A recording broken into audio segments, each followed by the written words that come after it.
Sofiane Méziani, Le défi du sens. Partie 2, pour une nouvelle poétique de l'homme.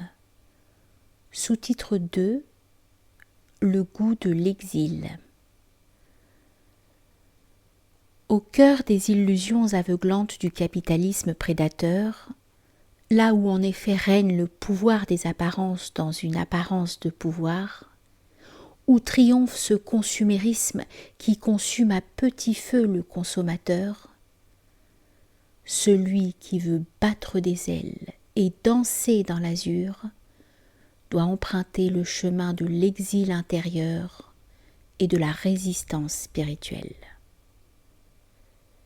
Seule façon de préserver la lumière qui brille dans le cœur et qui nous maintient dans les horizons célestes. C'est d'ailleurs le sens du bel exil évoqué dans la première source de l'islam, le Coran. Et exile-toi d'eux d'un bel exil. L'émigration ici n'est pas uniquement physique, elle est surtout spirituelle. Le cœur est en effet un territoire sacré. Il contient la lumière divine. C'est en direction de cette terre intérieure que doit donc s'effectuer en permanence notre exode. Car nos véritables ennemis se trouvent au plus intime de nous-mêmes. C'est au fond ce que traduit un aphorisme du prophète de l'islam. Le plus fort d'entre vous n'est pas celui qui terrasse l'ennemi, mais celui qui maîtrise sa colère. Ce monde désenchanté, emporté par le bruit et la concupiscence, nous empêche en effet de nous appartenir, de prendre le temps d'écouter la mélodie de la vie, le chant des oiseaux, le silence de la nature. En somme, de se laisser emporter par le vent de la liberté. On est davantage dans l'exubérance des sens que dans la quête du sens, dans l'accumulation des biens matériels que dans la recherche du bien moral. Noyé dans les agitations assourdissantes d'un quotidien rongeur et exténuant, l'homme doit prendre le temps de la déconnexion afin de renouer avec son cœur et ainsi vivre au rythme d'une poésie empreinte de spiritualité. Il s'agit de ralentir le pas et lever la tête, d'observer l'horizon et respirer le vent qui donne sens à la vie. En somme, de vérifier, de versifier son existence. Rares sont ceux en effet qui prennent le temps d'accéder à leur être. L'homme creux au fond souffre l'absence de son être. Sa tristesse naît de la désertion de son espace intérieur. Il s'agit donc de demeurer lucide dans une société ayant barricadé l'accès au sens et à la lumière, à l'instar de Youssouf, Joseph, qui, face à la tentation pesante de la femme du prince, leva les mains au ciel béant, lequel accueillit avec toute la bonté providentielle l'exil spirituel de son cœur.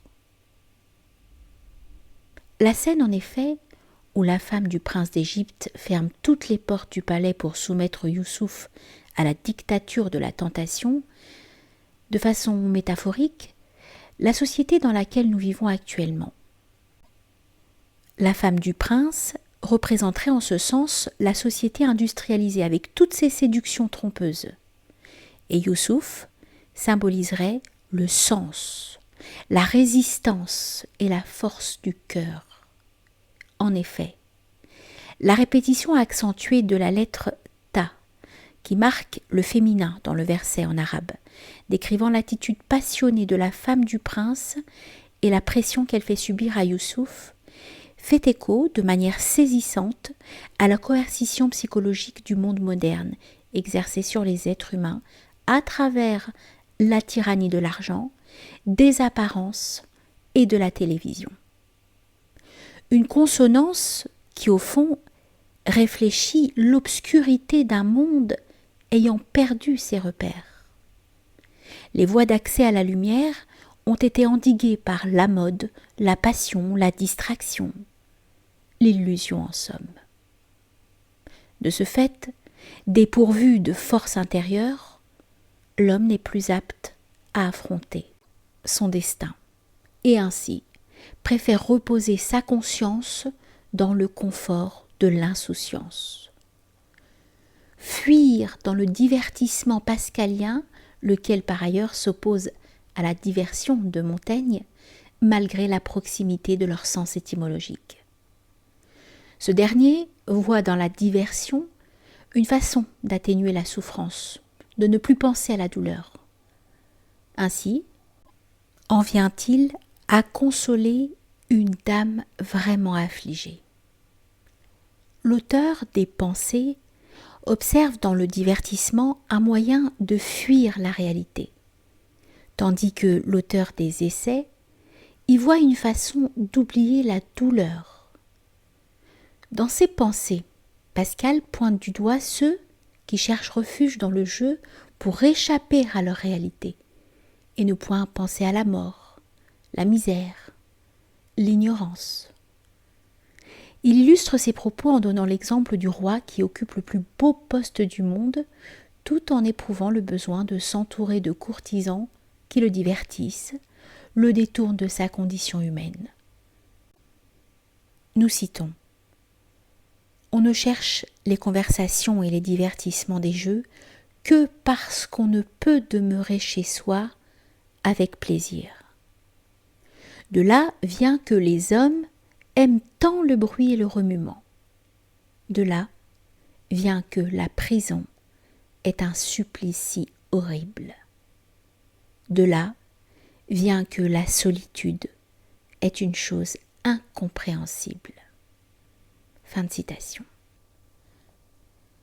Une pause spirituelle s'avère donc vitale, essentielle, pour se recentrer, renouer avec la profondeur, la concentration, redonner en somme un sens, du sens à son existence.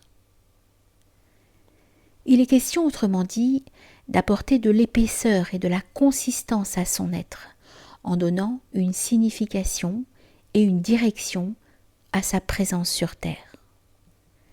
Il s'agit en d'autres termes de quitter le désert aride de la société pour aller se baigner dans les reflux de l'océan divin, car chacune des vagues contient l'empreinte de la lumière.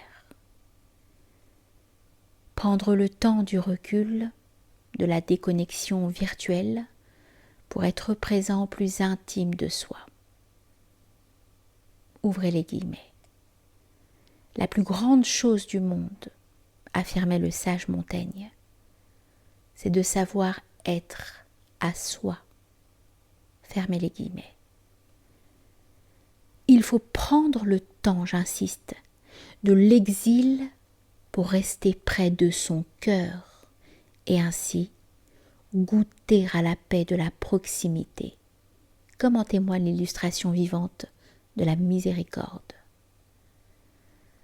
Le prophète de l'islam, en effet, avait pris l'habitude de se retirer dans l'obscurité de la grotte de Hira, afin d'écouter les paroles et les interrogations silencieuses de son cœur, que les agitations bruyantes de la Mecque l'empêchaient d'entendre.